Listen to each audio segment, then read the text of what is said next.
पिता, एक भावुक कर देने वाली कहानी। कहानी की शुरुआत होती है। बेटा अपने पिता को एक अनाथ आश्रम छोड़ने आया था। साथ में पिता के सारे कपड़े और कुछ ज़रूरी सामान बैग भी लाया था। बेटे ने अनाथ आश्रम के मैनेजर से सारी ज़रूरी बातें कर लीं और पिता को वहीं पर छोड़कर जाने लगा। बेटा अभी अनाथ आश्रम के बाहर निकला ही था कि उसका फ़ोन बजा। फ़ोन उसकी पत्नी का था, जो अपने पति से कह रही थी, वापस आने से पहले ससुर जी से कह देना कि किसी छुट्टी या त्योहार पर हमसे मिलने नहीं आएंगे तो भी चलेगा। आप वहीं पर खुशी से रहिए और हमें भी यहाँ खुद से जीने दीजिए। फ़ोन रखकर बेटा वापस अनाथ आश्रम में जाता है।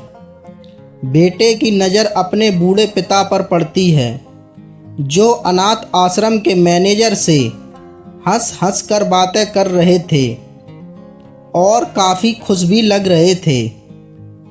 बेटा सोच में पड़ जाता है कि उसका पिता अनाथ आश्रम के मैनेजर को कैसे जानते हैं। थोड़ी देर इंतज़ार करने के बाद जब उसका पिता मैनेजर से दूर जाता है, तब बेटा मैनेजर के पास पहुंचा और उससे पूछता है कि आप मेरे पिताजी को कैसे और कब से जानते हैं। मैनेजर और बेटे को बताता है, मैं तुम्हारे पिता को कई सालों पहले तब से जानता हूँ, जब वह अनाथ आश्रम में एक अनाथ बच्चे को गोद लेने आए थे। बेटा सारी बात समझ जाता है और वह अपने पिता के पैरों से गिरकर माफ़ी मांगने लगता है।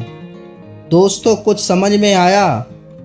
अब आप ही बताइए, सच में अनाथ कौन था? वह बेटा जो अपने बाप द्वारा बिना उसे बताए किए गए इतने बड़े उपकार के बदले उनके आखिरी समय में इस तरह ठोकर मार रहा था, या वह पिता जिसने एक अनाथ बच्चे को निस्वार्थ भाव से इतना प्यार दिया जितना खुद के बच्चे को दिया जाता है।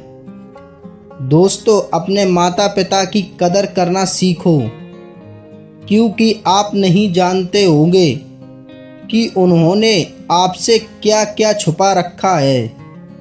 कितने बलिदान, कितने त्याग उन्होंने आपके लिए किए हैं, शायद आप जानते भी नहीं होंगे। दोस्तों, हमारी स्टोरी कैसी लगी? अगर अच्छी लगी हो तो लाइक करें, शेयर करें और चैनल को सब्सक्राइब करें।